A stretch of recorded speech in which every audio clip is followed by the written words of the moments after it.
ஆப்பத்துக்கு தேங்காய் பால் சாப்பிட்டு உங்களுக்கு போர் அடிக்கல, அப்போ ஆப்பத்துக்கு சைட் டிஷ்ஷாக கேரளா ஸ்டைல் இந்த சிக்கன் ஸ்டூவை கண்டிப்பாக ட்ரை பண்ணுங்கள். ப்ராமிஸ் பண்ணி சொல்கிறேன், கண்டிப்பாக இதுக்கு நீங்கள் ஃபேன் ஆகிடுவீங்க.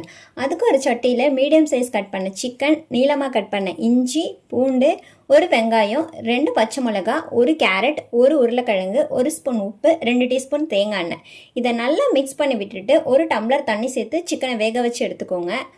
10 முந்திரி பருப்பை தண்ணியில் ஊற வச்சு அதையும் நல்லா பேஸ்ட் பண்ணி எடுத்துக்கோங்க. 1 கப்பு தேங்காய், அதில் கொஞ்சமாக தண்ணி சேர்த்து அதையும் நல்லா திக்கான பால் எடுத்து வச்சுக்கோங்க. சிக்கன் நல்லா வெந்ததுக்கப்புறம் அரைச்சி தேங்காய் பால் அதில் சேர்த்துக்கணும். தேங்காய் பால் நல்லா கொதிச்சதுக்கப்புறம் அரைச்சி முந்திரி பருப்பு பேஸ்ட்டையும் சேர்த்துக்கோங்க.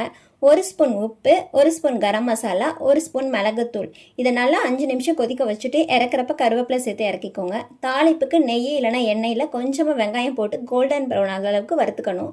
அதை செப்பரேட்டாக எடுத்து வச்சுட்டு அதில் கொஞ்சமாக முந்திரி திராட்சையும் வறுத்து அந்த சிக்கன் ஸ்டூவில் ஆட் பண்ணிக்கோங்க. இது ஆப்பத்துக்கு தொட்டு சாப்பிட்டீங்கன்னா செம்ம சைட் டிஷ்ஷாக இருக்கும். தேங்க்ஸ் ஃபார் வாட்சிங்.